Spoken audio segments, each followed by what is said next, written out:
I wanna get arrested together. I wanna get tested together. I wanna get lost in amoeba. I'll never ever buy anything. I wanna take you to the flea market. I wanna get matching haircuts. I wanna hear you talk about how much you like my septum ring. When you appeared, we could be so weird. We could do all my favorite things. This could be infinite. Ooh, this could be chicken shit. We could be each other's queens and we never need to meet no kings. This is gonna be the last top surgery update I'm gonna do because I can't imagine anything changing from here on out. I am 2 years post-op top surgery, double mastectomy, and about 6 months post-revision in my nipple. So this nipple in the last few weeks has actually been zinging a little bit. So like my whole chest was zinging with like little nerve pings last year, so 2016. And then this nipple's been doing it a bit. Sometimes it can be a little painful. So you'll be like having a conversation with your boss and you'll be like, my nipple. But you don't say that. You just go, yes, I'll go do that. If you're new here, you might notice that my chest looks a little different from what you might be used to from top surgery incisions or results. So I got the higher scar placement instead of the underpec lines, and my areolar and nipples are a little larger than the typical top surgery results, and they're also a little closer in towards the chest. So they're actually straight down from where they were when I had breasts. Generally, during a typical top surgery procedure, they'll be moved out towards the flanks a smidge. It's not a ton, but a little bit. So the reasoning for that is that I knew I wanted a flat chest, but I didn't necessarily want a male-looking chest. And I was kind of interested in keeping some nipple sensation. Do I have nipple sensation? Let's give you percentages. 100, 50, 30, 20, 0. I can't feel this, whatever this is. I have no surface sensation at all. 0, 0, 0, 10, 20, 50, 100. And it's pretty similar on the other side. Actually, the other side is more numb. Like this is 0 on the surface, but here I can feel like the vibrations just beneath the surface. On this side, it feels like the numbness is deeper, if that makes sense.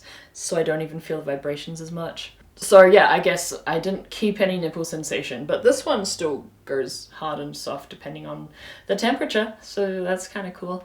I'm happy with it. Yeah, this side's like, I guess, a little less even because it's got this little bump bit. This side feels more smooth. I guess this side's like a smidge more lumpy, but my surgeon told me before going into surgery that this breast was going to be difficult to operate on. He didn't really give me any reasons, but he said it was possibly going to be a bit more difficult because of its shape. So one of the questions that I got from a lot of people was did anything unexpected happen? And one thing that I did notice is that my areolar color is darker than what it was before. And I think this is why before I thought, oh yeah, 38 mil isn't like big at all, and my areola is almost the color of my skin, so it'll be super subtle. And the way it healed is my areola is actually, it's definitely darker than it was, and it hasn't changed color in like the last year and a half, so this is definitely what it's gonna stay. I'll put up a comparison color. I might do some like Photoshop stuff. So hey, that's the thing that can happen. Your areola and nipples can get darker. Why bodies are strange, I don't know. On beaches and in private places with my friends where we have some aquatic activity, so like if we've got an Airbnb together and there's a hot tub, I'm happy being topless there. I mean, I did that entire spoken word coming out video where I'm running around on the beach topless, and it's totally fine. I'm super comfortable with that. And like in hot tubs, yeah, I don't really worry about anyone, noticing my scars. In regards to public swimming pools, I have been in a public swimming pool once, topless, since top surgery, and I was there with a colleague. And I mean, I hadn't even told him about the surgery, but just being there with someone who like knew me made me feel a bit safer doing that. Since being in the States, if I swim in a public pool, I'll put my rash guard on. I've heard from a few people being told to put tops back on if they have scars. They're either cis women who have had double mastectomies for cancer reasons, or they're trans people who have top surgery scars. The pool people don't seem to differentiate. I've heard this from both groups of people, that they've been told to put a top on. So I do have a rash guard, and I kind of just wear that. I love swimming and I love swimming pools. It's really hard for me where I'm at in my life right now to figure out the changing room stuff. So like I went swimming 2 days ago actually at a pool nearby, and I put my rash guard and my swim trunks on in the house, and then I went there and I swam, and then I just went straight to my car from the pool, even though there's changing rooms, and I just like sat in my car and put towels down and drove home and showered hair, because I just don't feel comfortable in the women's or men's changing room currently where there are lots of naked people. Or more so, like I would feel comfortable in the women's changing room, but I could foresee there being issues there. So I just kind of try not to deal with that. So before surgery, they were a little more sensitive than the rest of my body, but I think that's actually quite normal. And now they're like completely numb. Ooh. Right, this one I can feel a little bit just below the surface. This one is really completely numb. This side, yeah, like if I squeeze my nipple, I can kind of feel it just there. This one, not so much. I've been doing massages to get the scar tissue out. I worry that I'm going too hard because I can't feel anything. The final question was, have there been any changes since my 1 year post-op video? And yeah, so I have this top. I actually bought this top before surgery.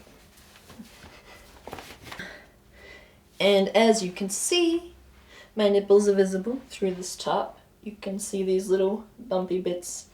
I wore this top 6 months ago, and you could actually see my scar line raised through the top. It was quite visible. And now it's not, so that's cool. So 1.5 years post-op, I guess my scars were still a little raised, and I wasn't really doing anything to them, but now 2 years post-op, they don't show through my tight top, which is really awesome. I don't have a before picture because I didn't take photos of me with my scars showing in a top, and it didn't occur to me that that would be a thing that might be interesting later on. Just you'll have to take my word for it. Yeah, 6 months ago I put this top on and I could see my scars, like lines here, and now I just have pecs, which is really cool. Yeah, so I love the results. I love my chest so much. Take a good look. This is probably the last time I'm gonna get topless on YouTube, so we're closing up shop. I did do a lot of scar care post-op, and you can go back to my videos, especially I think my 3-month post-op video. I talk in detail about my scar care routine. There was a lot of massaging. There were gel strips, there was oils and concoctions, and it was a really arduous process, super time consuming, but definitely worth it, I think. Yeah, I love my chest, and I have nothing else to say. I fucking love my chest. Bye.